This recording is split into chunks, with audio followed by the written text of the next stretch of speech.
Salut jeune pouce et bienvenue dans cette première Instagram TV. Cette semaine, je te recommandais chaudement la série Derry Girls qui se déroule en Irlande du Nord dans les années 90 pendant la période des troubles. J'avais envie de revenir un peu plus en détail sur ce conflit qui aura marqué des générations d'Irlandais et de Britanniques. Accroche-toi à ton slip, c'est parti pour résumer plus ou moins bien 100 ans d'histoire en 5 minutes.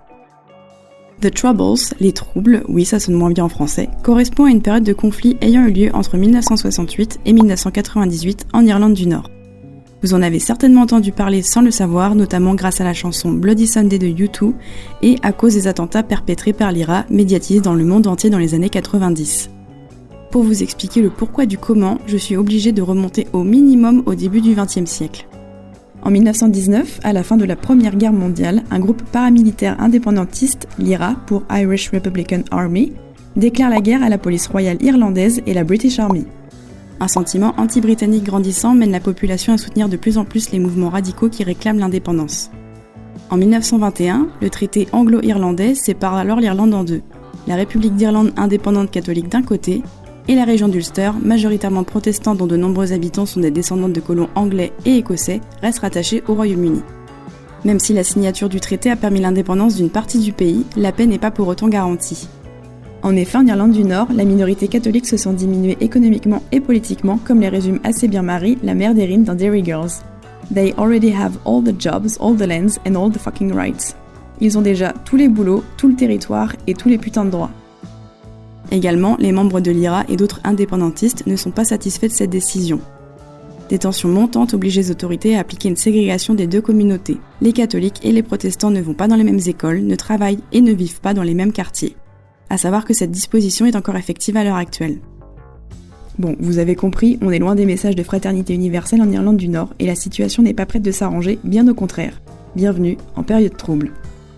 Au début des années 60, des mouvements pour les droits civiques se développent en Irlande du Nord pour souligner les inégalités dans la province entre les catholiques et les protestants.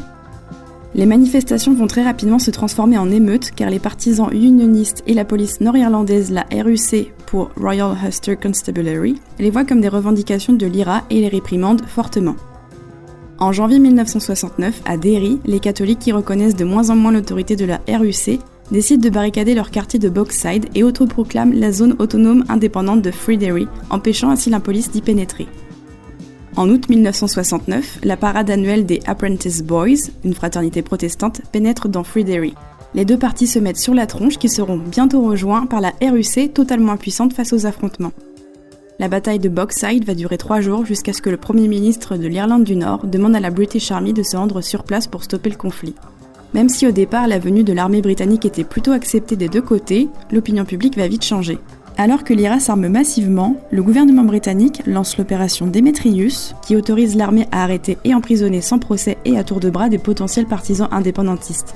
Une véritable violation des droits de l'homme que vont revendiquer les républicains le 31 janvier 1972 lors d'une manifestation pacifique.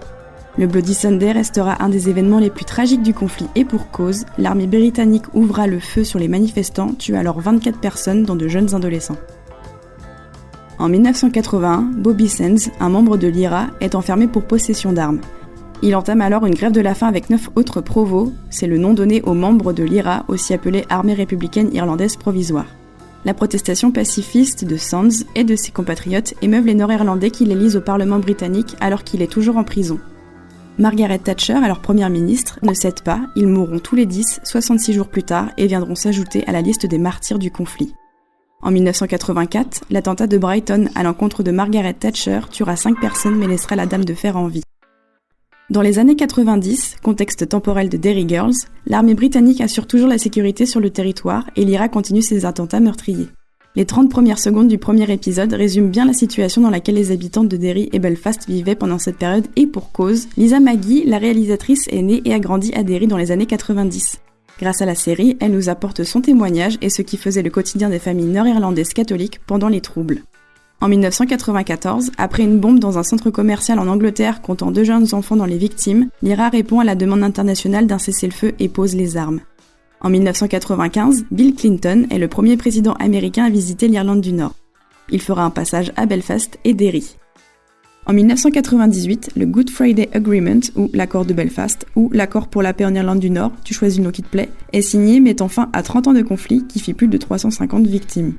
Si vous aviez déjà vu Derry Girls, cette vidéo va peut-être vous donner envie de la revoir. Personnellement, je me suis refaite les 2 saisons d'un coup, et ayant toutes les références, j'ai vraiment apprécié la série à sa juste valeur.